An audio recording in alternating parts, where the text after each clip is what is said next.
കേരള നിയമസഭയുടെ ചരിത്രത്തിൽ ഏറ്റവും കുറവ് ദിവസം എംഎൽഎ ആയ വ്യക്തിയാണ് സി ഹരിദാസ്. 10 ദിവസമാണ് ഹരിദാസ് എംഎൽഎ ആയിരുന്നത്. ആര്യാടൻ മുഹമ്മദിന് മത്സരിക്കുന്നതിന് വേണ്ടിയാണ് ഹരിദാസ് രാജിവെച്ചത്. കോൺഗ്രസുകാരനായ സി ഹരിദാസ് എന്നും ആന്റണി ഗ്രൂപ്പിനൊപ്പമാണ് നിലകൊണ്ടത്. അടിയന്തരാവസ്ഥയെ തുടർന്ന് ആന്റണി വിഭാഗം കോൺഗ്രസിൽ നിന്നും പുറത്തുപോയി ഇടതുപക്ഷവുമായി സഹകരിച്ചു. അതുകൊണ്ട് തന്നെ 1980 തെരഞ്ഞെടുപ്പിൽ ഇടതു സ്ഥാനാർത്ഥിയായാണ് സി ഹരിദാസ് മത്സരിച്ചത്.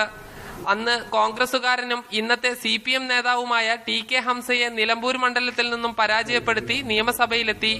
പാർലമെന്റിലേക്ക് മത്സരിച്ച ആര്യാടൻ മുഹമ്മദ് പരാജയപ്പെട്ടു. എന്നാൽ ആര്യാടനെ സംസ്ഥാന തൊഴിൽ മന്ത്രിയാക്കി. ഇതോടെ ആര്യാടൻ മത്സരിക്കാൻ സി ഹരിദാസ് രാജിവെച്ചു. ആര്യാടനെ അസംബ്ലിയിലെ തൊഴിൽ വകുപ്പ് മന്ത്രിയായി എടുത്തു. അപ്പോൾ തൊഴിൽ വകുപ്പ് മന്ത്രിയായി എടുത്തപ്പോൾ അവിടെ മത്സരിക്കാൻ സീറ്റ് വേണം. 6 മാസത്തിനുള്ളിൽ മത്സരിക്കണം. അപ്പം ഞാൻ രാജിവെച്ചു. അദ്ദേഹം അവിടെ മത്സരിച്ചു. പിന്നീട് ഹരിദാസിനെ രാജ്യസഭാ MP ആക്കി. ആന്റണി കോൺഗ്രസ് ഇടതുപക്ഷവുമായി ഉണ്ടാക്കിയ ധാരണ അവസാനിപ്പിച്ച് കോൺഗ്രസിൽ ചേർന്നു. സി ഹരിദാസിന്റെ രാജിയിലൂടെ നിയമസഭയിലെത്തിയ ആര്യാടൻ പിന്നീട് പലതവണ മന്ത്രിയായി. എന്നാൽ ഹരിദാസിന് ഒരു തവണ പോലും സീറ്റ് നൽകിയില്ല. ഇതിലൊന്നും ഈ ഗാന്ധിയനു പരിഭവമില്ല. 10 ദിവസം മാത്രം MLA ആയിരുന്നുവെങ്കിലും പ്രവാസികളുടെ യാത്രാ ദുരിതം സംബന്ധിച്ച് നിയമസഭയിൽ നടത്തിയ പ്രസംഗം ഇന്നും ഇദ്ദേഹം അഭിമാനപൂർവ്വം ഓർക്കുന്നു.